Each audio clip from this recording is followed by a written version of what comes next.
இப்போ பசங்க வந்து அது ரொம்ப பண்ண ஆரம்பிச்சிட்டாங்க. போலீஸ்காரங்க வந்து ஃபர்ஸ்ட் பசங்களை பிடிக்கிறாங்க, விற்கிறவனை பிடிக்காம அவங்கள பிடிக்கிறாங்க. அது என்ன இது இன்னைக்கு நேரத்தில் இல்லை, பசங்க அது பண்ணிட்டு இப்ப நீ குடிச்சிட்டு வண்டி ஓட்டினா உடனே தான் பிடிப்பாங்க, விற்கிற முதலாளி விட்டுருவாங்க. புரியுதா?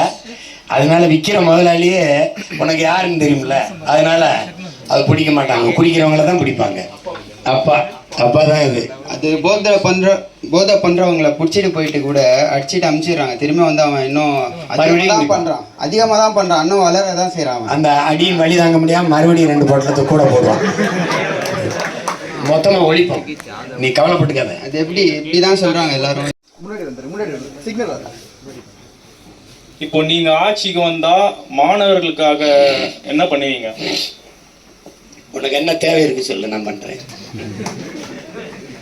உனக்கு ஆகச்சிறந்த கல்வியை கொடுக்குறாங்க, சரியான சமமான தரமான கல்வியை ஏழை பணக்காரன் என்ற பாகுபாடு இல்லாது உனக்கு கொடுக்குறேன்.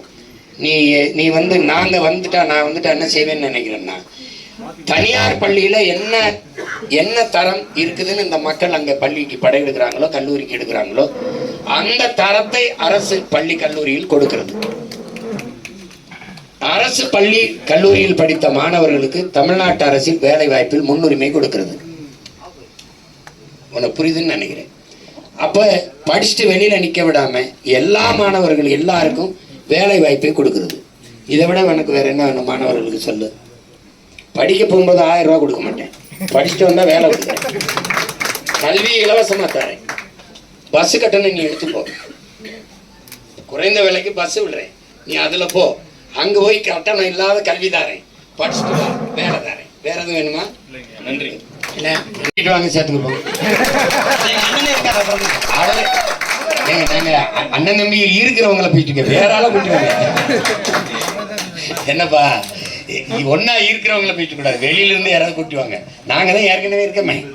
நீங்க ஒரு அறிவிப்பு வெளியிடுங்க, கண்டிப்பா நிச்சயமா வந்து உங்களாண்ட வந்து சேர்றதுக்கு நிறைய பேர் இருக்காங்க.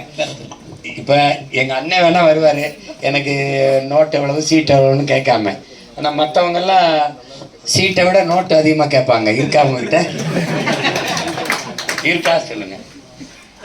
இங்க காசு கொடுக்காம கூட்டணிக்கு வர மாட்டாங்க. அவங்க என்ன நம்புறாங்கன்னா, வாக்குக்கு காசு கொடுத்தா தான் வெல்ல முடியுங்கிறதுல உறுதியா இருக்கிறாங்க. அப்ப வாக்குக்கு யார் காசு கொடுப்பாங்கன்னா, அந்த காசு வச்சிருக்கிறது திமுக அதிமுக தான் வச்சிருக்கு. அப்ப அந்த கட்சிகளோடு போனாதான் அது சாத்தியப்படும் நினைக்கிறாங்க. நம்மள மாதிரி ஆளுகள்கிட்ட எப்படி வருவாங்க?